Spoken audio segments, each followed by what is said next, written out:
जब हमको पता चला कि हमको रिवर के नीचे टनलिंग करनी है, कि जो जिस टाइप की आपको जियोलॉजी एनकाउंटर करने वाले हो, एंड जियोलॉजी से पता चला कि हमको किस टाइप की टनल बोरिंग मशीन लगेगी, जिसको हम लोग EPBM बोलते हैं। EPBM का मतलब होता है अर्थ प्रेशर बैलेंस मशीन। लाव्हारस ज्या वेळेला बाहेर येतो त्यावेळेला आतमधली माती जी आहे ती देखील त्याच्यामध्ये असते। खालच्या बाजूला जो बसॉल्ट इथे सापडला आपल्याला आता सरांनी सांगितलं त्याला कंपोजिट बसॉल्ट असं म्हणतात। तो धारावी से BKC स्टेशन 1.5 किलोमीटर है, एंड 1.5 किलोमीटर में अराउंड 1 किलोमीटर का जो स्ट्रेच है वो वाटर बॉडी के नीचे है।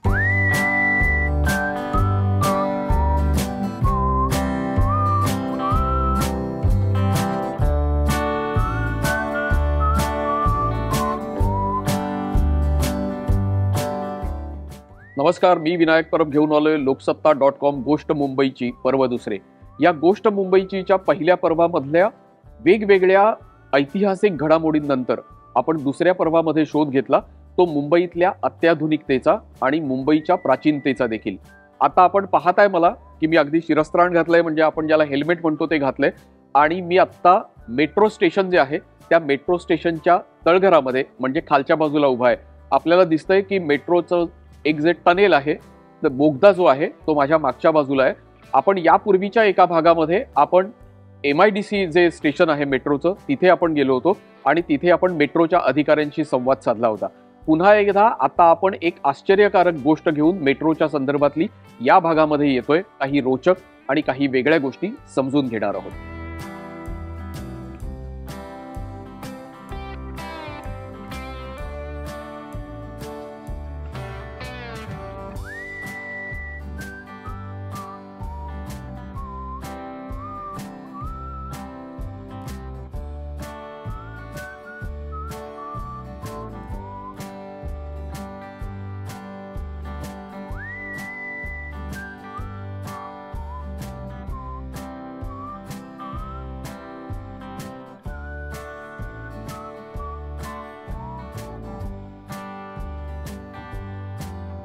तर आता आपण आहोत BKCच्या मेट्रो स्टेशनच्या इथे, आणि या संदर्भात आपल्याला एक वेगळी माहिती देण्यासाठी आपल्या सोबत आहेत सुयश त्रिवेदी। नमस्कार सर, आपलं या गोष्ट मुंबईच्या या भागामध्ये स्वागत आहे। सुयश जी MMRCL जे आहे म्हणजे मुंबई मेट्रो रेल कॉर्पोरेशन त्यांचे एक्झिक्युटिव्ह डायरेक्टर सिव्हिल म्हणून काम पाहतात। तर सुयश जी आम्हाला असं सांगा की आता आपण नेमके कुठे उभे आहोत? तो सबसे पहले धन्यवाद आपका, मेरे को आपने कॉल किया। अभी हम BKC स्टेशन पे प्लेटफॉर्म लेवल पे हैं, एंड हम ट्रैक के ऊपर खड़े हुए हैं। एंड ये हमारे पीछे आप देख पाएंगे कि पीछे ये southern side of BKC station है जो कि धारावी की तरफ जाता है। एंड BKC एंड धारावी के बीच में एक बड़ी वाटर बॉडी आती है जिसको हम मीठी रिवर बोलते हैं। तो मीठी रिवर के अंदर से ये टनल गई हुई है। मित्रों, खूप महत्त्वाची गोष्ट आहे। मी अगदी सुरुवातीला परिचयामध्ये असं म्हटलं होतं की आपण एक मुंबईच्या संदर्भातली अद्भुत आणि वेगळी गोष्ट या भागामध्ये समजून घेणार आहोत। तर आता सर म्हणाले तसं की आपण आता BKC स्टेशनच्या एका बाजूला उभे आहोत, आणि हा मागच्या बाजूला जो बोगदा आपल्याला जाताना दिसतोय हा धारावीच्या दिशेने जातोय। आणि सगळ्यात महत्त्वाचं चॅलेंज किंवा आव्हान जे आहे MMRCLच्या समोर होतं ते म्हणजे वरच्या बाजूनी मिठी नदी वाहते आणि खालच्या बाजूनी बोगदा तयार करायचा आहे। तर आपण आता सरांकडनं हे समजून घेणार आहोत की हे नेमकं काम MMRCLनी कशा पद्धतीने केलं। तर सर आम्हाला हे सांगा की हे खूप कठीण आहे की वरच्या बाजूला पाणी आहे, एक नदी वाहते आणि खालच्या बाजूला आपल्याला टनेल खोदायचा आहे। तर तुम्हाला त्याची एक पूर्व तयारी करायला लागते, एक ग्रहपाठ करायला लागतो, होमवर्क करायला लागतो। So what was the homework done by MMRCL? तो आपने बहुत सही बात को पकड़ा कि यदि आपको कोई चीज़ अंजाम पे अच्छे से देना है तो उसकी प्लानिंग बहुत इंपॉर्टेंट होती है। एंड ये जो बड़े ह्यूज टेक्निकल जो काम होते हैं उसमें प्लानिंग की इम्पोर्टेंस इतनी ज़्यादा है। जब हमको पता चला कि हमको रिवर के नीचे टनलिंग करनी है तो सबसे ज़्यादा हमने एम्फेसाइज किया कि जो जिस टाइप की आपको जियोलॉजी एनकाउंटर करने वाले हो वो जियोलॉजी आपको पहले से पता होना चाहिए। एंड जियोलॉजी पता होने के लिए आपको एक डिटेल में सॉइल इन्वेस्टिगेशन, जियोटेक्निकल इन्वेस्टिगेशन करना होता है। तो वो हमने मीठी रिवर के अलोंग किया, एंड उससे हमने जियोलॉजी फाइंड आउट करी। एंड जियोलॉजी से पता चला कि हमको किस टाइप की टनल बोरिंग मशीन लगेगी। तो वो सारे फैक्टर्स बाकी डिसाइड हुए उसके ऊपर जो आपने डिटेल जियोलॉजिकल इन्वेस्टिगेशन किया था। तो ये जियोलॉजिकल इन्वेस्टिगेशन में हमने ऐसे सुना है कि 2 टाइप के लेयर्स जो है वो आपको मिले थे। पहले वाला ऊपर वाला जो स्लश होता है वो था जो किसी भी नदी, आम नदी जो होती है उसके नीचे होता है, और बाद में उसके नीचे 2 लेयर्स में आपको बसॉल्ट मिला है। तो उसके बारे में कुछ बताएंगे? तो जियोलॉजी इन्वेस्टिगेशन के दौरान हमको ये पता चला कि ऊपर का जो स्लश है रिवर बेड का, वो स्लश के नीचे है जो कि फ्रेगमेंटेड रॉक है, ब्रेसिएटेड बेसाल्ट। हाँ। एंड उसके नीचे आपको एक बेसाल्ट जो ऊपर का है वो थोड़ा सा फ्रेगमेंटेड है, टेक्निकल लैंग्वेज में उसको ग्रेड 4 एंड ग्रेड 5 का बेसाल्ट बोलते हैं, जो कि मतलब लूज होता है। फिर उसके नीचे जो हमको ग्रेड 2 एंड ग्रेड 3 का जो कॉम्पिटेंट रॉक मिला वो भी बेसाल्ट था। तो ये हमारे इन्वेस्टिगेशन के बाद पता चला। फिर उसके क्योंकि हम रिवर बॉडी के नीचे थे तो वो सब फैक्टर्स को ध्यान में रख के हमने EPBM tunneling boring machine design की, एंड वो सो दैट कि हमारा जो टेक्नोलॉजिकल हम चॅलेंजेस एन्काउंटर करने वाले हैं वो सब हँडल हो सके। मित्रो, थोडक्यात फक्त अगदी स्पष्ट करतो, सरांनी आपल्याला जे सांगितलं की वरच्या बाजूला जो बसॉल्ट होता त्याला ब्रेशिया असं म्हणतात। ब्रेशिया कोणत्या दगडाला किंवा खडकाला म्हणतात, तर त्याच्यामध्ये लाव्हारस ज्या वेळेला बाहेर येतो त्यावेळेला आतमधली माती जी आहे ती देखील त्याच्यामध्ये असते, त्याचा जो थर असतो त्याला साधारणपणे ब्रेशिया असं म्हणतात, आणि त्याच्या खालच्या बाजूला जो बसॉल्ट इथे सापडला आपल्याला आता सरांनी सांगितलं त्याला कंपोजिट बसॉल्ट असं म्हणतात। म्हणजे तो अतिशय, म्हणजे याची घनता अतिशय उत्तम असते आणि अतिशय उत्तम प्रतीचा जो बसॉल्ट आहे तो तिथे सापडलेला होता, आणि म्हणून MMRCLनी जो निर्णय घेतला तो म्हणजे हा खालच्या बाजूला असलेला जो ज्याला कंपोजिट बसॉल्ट म्हणतात त्याच्यामध्ये हे टनेलिंग जे आहे ते केलं।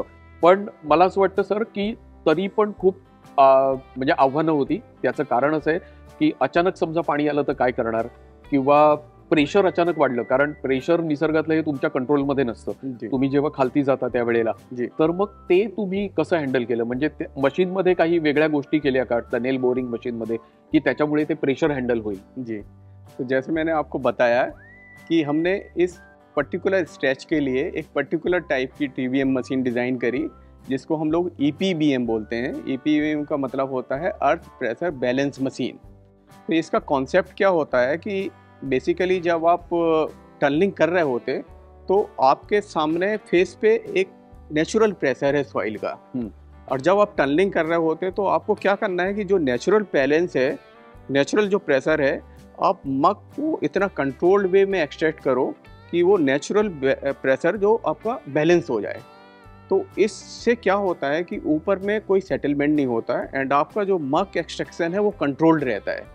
तो मग एक्सट्रैक्शन कंट्रोल रहने से आपको मग का नेचर पता चलता जाता है। सपोज करिए कि आप आगे बढ़ रहे हैं एंड आपने कुछ एक्सपेक्टेड नेचर का मग प्रिज्यूम करके रखा है कि ये होएगा, पर ऑल ऑफ अ सडन आपको पता चलता है कि नहीं, इसमें तो वाटर की क्वांटिटी कुछ ज़्यादा आ रही है, मड की क्वांटिटी कुछ ज़्यादा आ रही है, तो वो आपके लिए एक अलार्म है। और जैसे ही वो अलार्म आपको मिलता है तो देन यू शुड नो कि आपका अगला कोर्स ऑफ एक्शन क्या होना चाहिए। तो ये स्पेशल टाइप की मशीन हमने डिज़ाइन करी। इस मशीन में एक और इंटरेस्टिंग फीचर होता है कि सपोज करो कि आपको कुछ अनयूजुअल नेचर ऑफ मक आया, तो इस मशीन में फॉरवर्ड प्रोबिंग, मतलब आगे आपके आगे क्या है वो जानने के लिए फॉरवर्ड प्रोबिंग का सिस्टम होता है। तो आप क्या कर सकते हो कि आगे 15 मीटर तक आप जान सकते हो कि यार ये जो आ रहा है वो किस टाइप का मक है। कहीं ऐसा तो नहीं कोई एक्यूफर है, एक्यूफर मतलब कोई पानी का अंडरग्राउंड पानी का तालाब है या कुछ ऐसी चीज़ है। तो आगे क्या आने वाला है वो आपको पहले पता चलता है, ताकि वो 15 मीटर आगे का जो है वो जानने की तरकीब जो है वो ये मशीन में थी। हाँ, तो खासकर फर्स्ट लाइन ऑफ डिफेंस तो ये है कि आप मक को एनालाइज करिए। मक यदि एक्सपेक्टेड लाइन में है तो कुछ करने का नहीं, पर मक आपके एक्सपेक्टेड लाइन से अलग गया तो देन आपको फॉरवर्ड प्रोबिंग करके देखना है कि आगे कहीं कुछ अनएक्सपेक्टेड तो नहीं है। तो ऐसे कुछ अनएक्सपेक्टेड हुआ यहाँ पर या नहीं हुआ? जैसे मैंने आपको बताया कि हमने बहुत डिटेल जियो टेक्निकल इन्वेस्टिगेशन किया था एंड उससे हमको एक एक स्टेज का पता था कि क्या एक्सपेक्टेड है। ओके, तो फॉर्चुनेटली जो एक्सपेक्टेड था उसी टाइप की हमको जियोलॉजी मिली, हमको कुछ अनएक्सपेक्टेड एनकाउंटर नहीं हुआ। होमवर्क अच्छा था, पर हम लोग तैयार थे, यदि कुछ होता तो हम हर चीज के लिए तैयार थे। लेकिन होमवर्क अच्छा था जी, तो इसी की वजह से कुछ हुआ नहीं। श्योर। ओके, तो सर ये जो टनल है जो अभी हम पीछे देख रहे हैं यहाँ से शुरू हो रहा है, तो वो कितने किलोमीटर का स्ट्रेच है और ये यहाँ से कहाँ तक जाता है।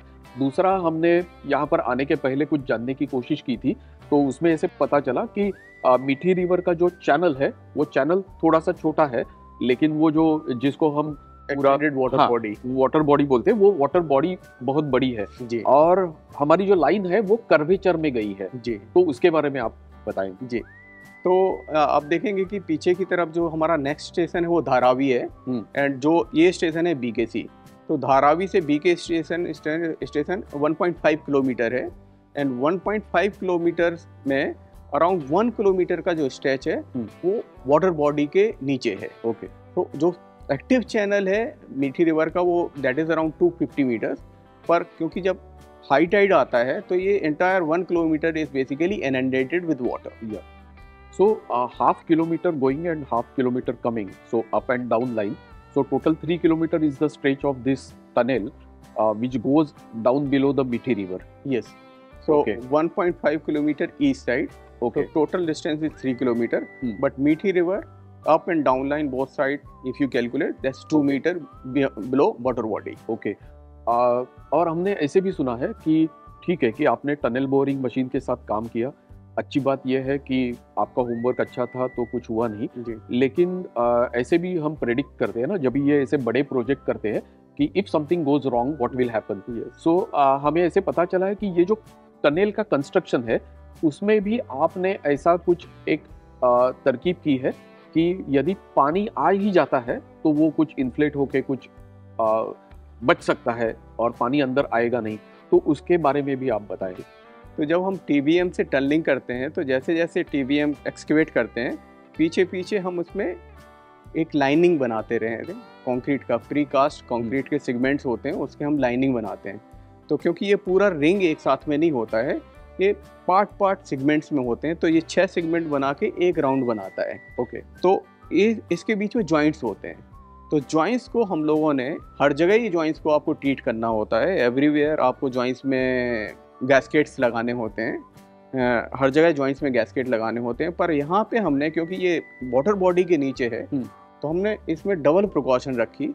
एक तो गैस्केट को हमने उसका विड्थ ज़्यादा रखा, उसका जो चौड़ाई है वो ज़्यादा रखा, एंड स्पेशल टाइप के गैस्केट हमने डिज़ाइन किए, उनको हम मशरूम टाइप गैस्केट बोलते हैं। ओके, एंड मेरे ख्याल से वर्ल्ड में वो फर्स्ट टाइम इस टाइप के गैस्केट यूज हुए हैं। ओके, तो वो ईपीडीएम मटेरियल जो होता है उसको ईपीडीएम बोलते हैं, ईपीडीएम के गैस्केट यूज करे हैं।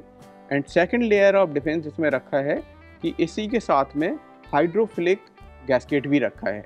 ओके, हाइड्रोफिलिक गैस्केट का कैरेक्टर ये होता है कि जैसे ये पानी के टच में आता है ये स्वेल करता है। ओके, तो जैसे ये मॉइस्चर और पानी के टच में आएगा तो that will give you extra defence of layer, so automatically it will get swell करेगा तो वो पाणी को रोक लेगा। ओके ओके, मित्र खूप महत्त्वाची गोष्ट आज आपण समजून घेतली।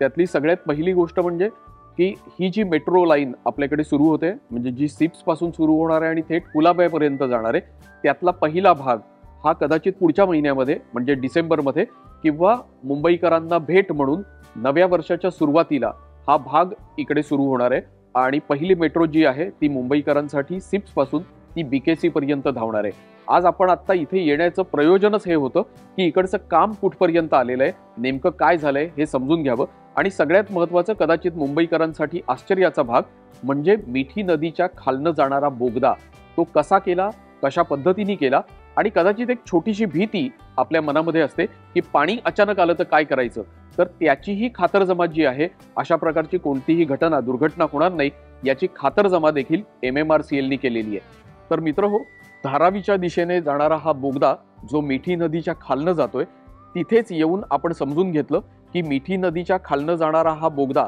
हा किती महत्त्वाचा आहे, कशा प्रकारे याचं खणकाम झालंय आणि याच्यामध्ये सुरक्षेची तरतूद जी आहे ती देखील किती उत्तम पद्धतीने MMRCL केलेली आहे। आता आपण आजच्या भागामध्ये इथेच थांबणार आहोत। यापूर्वीच्या काही भागांमध्ये देखील आपण MMRCLचं हे काम किती उत्तम पद्धतीने चाललेलं आहे त्याच्या संदर्भातल्या अनेक वेगवेगळ्या गोष्टी ज्या आहेत त्या आपण समजून घेतलेल्या आहेत। तर पाहत रहा लोकसत्ता लाईव्ह YouTube चॅनल आणि फक्त पाहू नका तर मित्रमंडळींसोबत शेअर करायला देखील विसरू नका।